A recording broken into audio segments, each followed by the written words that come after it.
عزیز طلباء و طالبات، جماعت 12ویں، ہم تاریخ کا 10واں سبق سرد جنگ دیکھ رہے تھے۔ اس سے قبل کے پیریڈ میں ہم نے سارک کو درپیش چیلنجز یا مسائل کیا ہے، اس سے نپٹنے کے لیے سارک نے کس حد تک کامیابی حاصل کی، اس بارے میں دیکھے۔ آج ہم دولت مشترکہ یا کامن ویلتھ کیا ہے، اس کے بارے میں دیکھیں گے۔ یہ اس سبق کا آخری حصہ ہے۔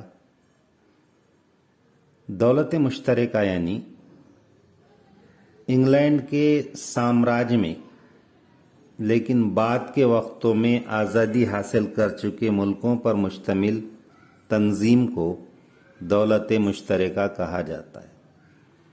یعنی 1947 سے پہلے بہت سارے ممالک انگلینڈ کے سامراجیت میں شامل تھے۔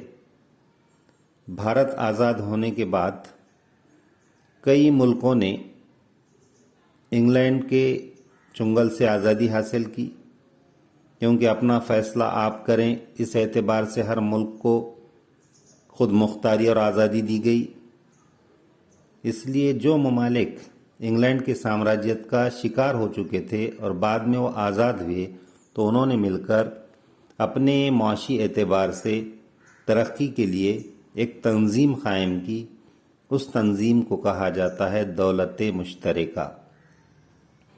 اب اس تنظیم کے قیام کا مقصد یہ تھا کہ انگریزی سامراج کے زیر اقتدار جو مختلف نوع آبادیات تھیں، ان کے گورنر آپس میں اپنے تجربات کا لین دین کریں اور ان نوع آبادیات کی سیاسی اور انتظامی پالیسیوں میں تال میل پیدا کرنے کی کوشش کرے۔ یعنی جیسے کہ برما ہے، سری لنکا ہے، بھارت ہے، یہ جو افغانستان ہے، یہ ممالک جو ہے تو انگریزوں کے زیر اقتدار تھے۔ تو اب ان کے گورنر کیا کریں گے کہ یہ آزاد ہو چکے ہیں، لہٰذا اپنے تجربات کا لین دین کریں گے اور ان نو آبادیات کی سیاسی اور انتظامی پالیسیوں میں تال میل پیدا کرنے کی کوشش کریں گے۔ 1917 میں کینیڈا، آسٹریلیا، جنوبی افریقہ اور نیوزی لینڈ کو انگریزی سامراج کے ماتحت انگلینڈ کی جانب سے خود مختار ریاست کا درجہ حاصل ہوا۔ اس سے قبل میں نے جو نام بتایا وہ براعظم ایشیا کے ممالک تھے جو انگریزوں کے سامراجیت میں شامل تھے۔ اس کے علاوہ انگلینڈ پوری دنیا پہ حاوی تھا، اس کی نو آبادیات ہر جگہ تھی، کینیڈا، آسٹریلیا، جنوبی افریقہ، نیوزی لینڈ۔ تو یہ ملکوں نے مل کر کیا کیا؟ انگلینڈ سے آزادی حاصل کی، اپنے آپ کو آزاد اور خود مختار ریاست کا درجہ حاصل کیا، اور انہوں نے اپنی ترقی کے لیے، معاشی ترقی کے لیے دولت مشترکہ نام کی ایک تنظیم قائم کی۔ 1931 میں انگلینڈ نے اپنی نو آبادیات کو ایک کے بعد دیگرے خود مختاری دینے کی پالیسی کا اظہار کیا تھا۔ انگلینڈ کی پارلیمنٹ نے ویسٹ منسٹر کا قانون پاس کیا، یعنی تولیاتی کونسل کا۔ اس قانون کے تحت دولت مشترکہ کو منظوری دی گئی۔ روایت کے مطابق اس تنظیم کے سربراہ کا عہدہ انگلینڈ کے راجا یا رانی کے پاس ہوتا تھا۔ تو جیسا کہ بھارت میں بھی آزادی کی تحریکیں گاندھی جی کے دور سے شروع ہو چکی تھی، آہستہ آہستہ تھوڑی تھوڑی جو ہے تو آزادی انگلینڈ نے بھارت کو دی، لیکن پوری طرح سے 1947 میں آزاد کیا۔ تو اسی طرز پر دوسرے ملکوں کو بھی آزادی دینے کا انگلینڈ نے طے کیا، کیونکہ اب اپنا فیصلہ آپ کرے یہ اصول آ چکا تھا اور ہر ملک کو آزاد اور خود مختار ہونا تھا۔ لیکن ان آزاد ہونے والے ملکوں کی معاشی ترقی، سیاسی جو ہے تو مسائل کو حل کرنے کے لیے انگلینڈ نے ایک قانون پاس کیا، ویسٹ منسٹر کا قانون، اور اس کے تحت یہ آزاد ہونے والے ملکوں کو دولت مشترکہ تنظیم سے جو ہے تو جوڑا گیا، اور اس دولت مشترکہ تنظیم کا سربراہ جو رہے گا وہ انگلینڈ کا راجا یا رانی اس وقت جو بھی رہے گی وہ جو ہے تو رہیں گے۔ دولت مشترکہ کا اپنا صدر دفتر لندن میں واقع ہے۔ تو یہ جو دولت مشترکہ تنظیم ہے، اس کا ہیڈ آفس انگلینڈ کی راجدھانی لندن میں ہے۔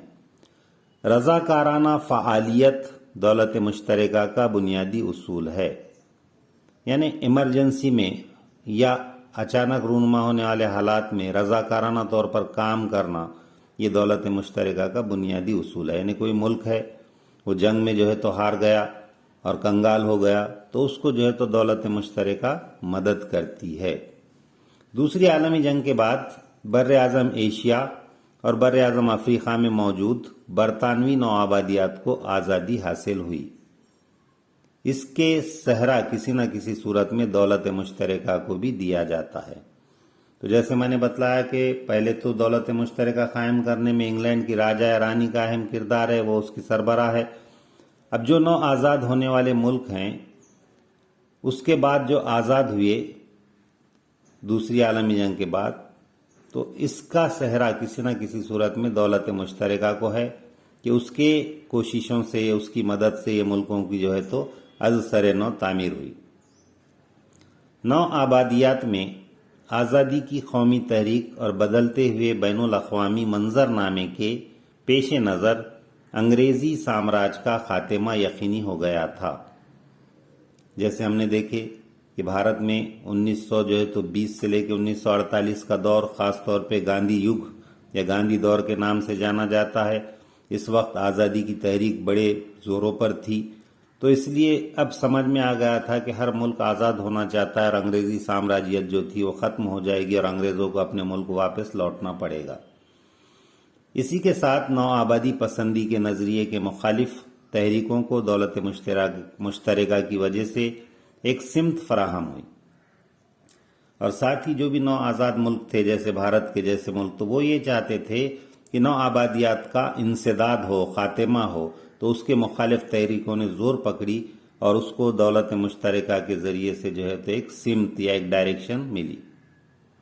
اس کے علاوہ انگلینڈ کے کچھ طبقوں میں نو آبادیات کو آزادی دینے سے متعلق جو نفسیاتی مخالفت ہو رہی تھی، دولت مشترکہ کی وجہ سے اس میں بھی کسی حد تک کمی آئی۔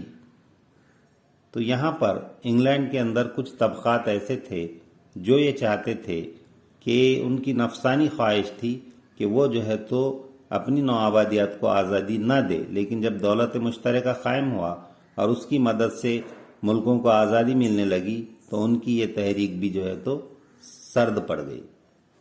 خصوصی طور پر انگلینڈ سے آزادی حاصل کر لینے کے باوجود بھارت کے دولت مشترکہ کے رکن بنے رہنے کی وجہ سے یہ ممکن ہو پایا۔